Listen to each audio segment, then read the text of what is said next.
नमस्ते दोस्तों। तो चलिए शुरू करते हैं आज की कक्षा।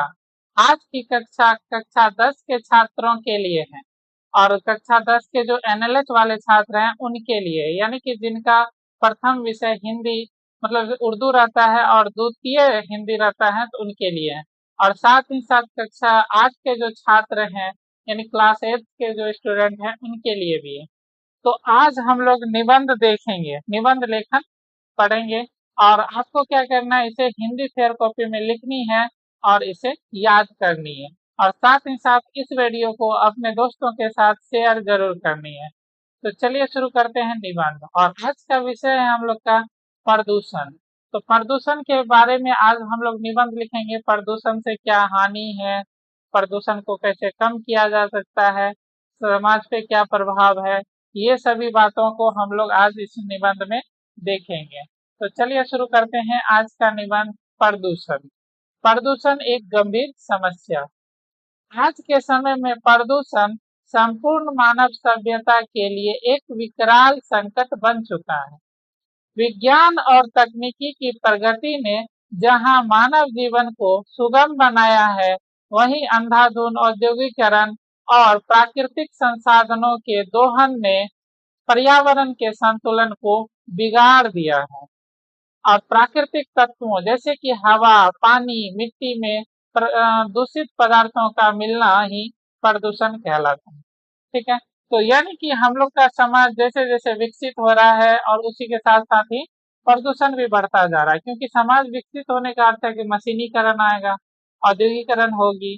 तो मशीनीकरण जब आएगा तो वो प्रदूषण छोड़ेगा और हमारा समाज क्या होगा, प्रदूषित होगा। यानी कि हमारा जो भी है हवा प्रदूषित होगा, फैक्ट्री से निकले वाले पानी अगर नदी में जा रहा है तो वो नदी प्रदूषित होगा, उससे जो धुआं हवा में मिल रहा है वो धुआं प्रदूषित होगा।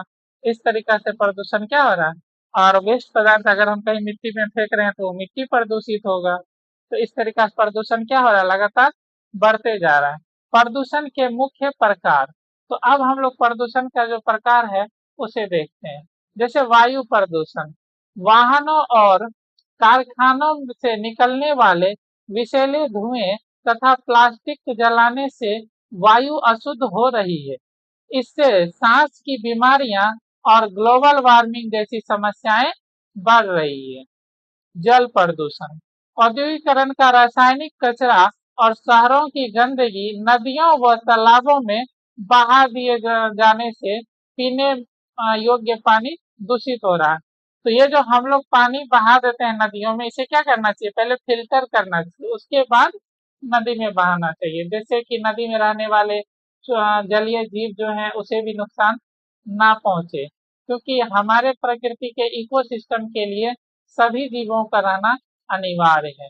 अब मृदा या भूमि प्रदूषण, रासायनिक उर्वरकों, कीटनाशकों और प्लास्टिक के अत्यधिक उपयोग से यानी प्रयोग से मिट्टी की उपजाऊ क्षमता नष्ट हो रही है। तो आज हम लोग प्लास्टिक की दुनिया में ही घूम रहे हैं।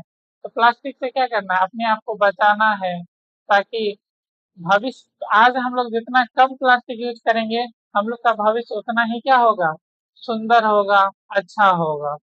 ठीक है। तो इसलिए हम लोग को क्या करना है, प्लास्टिक कम से कम यूज करना है।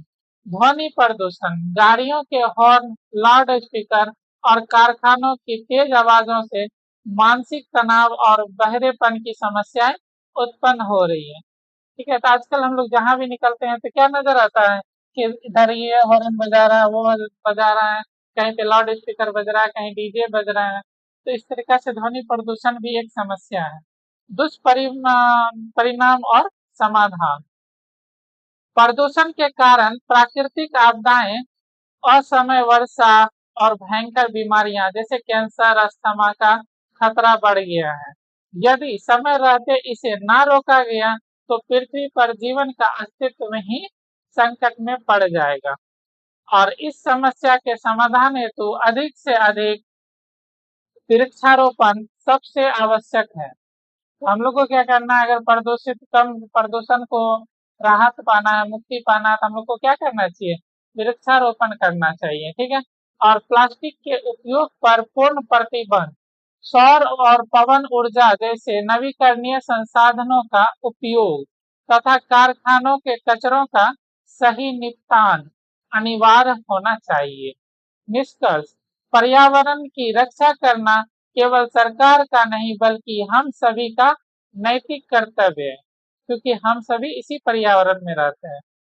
जब तक हर नागरिक जागरूक होकर अपनी जीवन शैली में बदलाव नहीं लाएगा, तब तक इस समस्या से मुक्ति पाना संभव नहीं है। पर्यावरण बचाओ, जीवन समृद्ध बनाओ के संकल्प के साथ ही हम अपनी आने वाली पीढ़ी को एक सुरक्षित भविष्य दे सकते हैं। तो इसलिए हमें क्या करना चाहिए, आसपास पर्यावरण को कचरा नहीं करना चाहिए।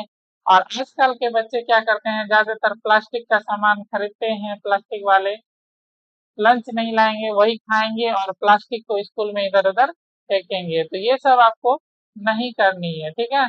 इन सब से ही पर्यावरण प्रदूषण बढ़ता है। आपको ये निबंध कैसा लगा, कमेंट करके जरूर बताइएगा और इस निबंध को अपने दोस्तों के साथ शेयर जरूर कीजिएगा। मिलते हैं अगली वीडियो में। आज की वीडियो यहीं समाप्त करते हैं, तो मिलते हैं अगली वीडियो में, तब तक के लिए जय हिंद।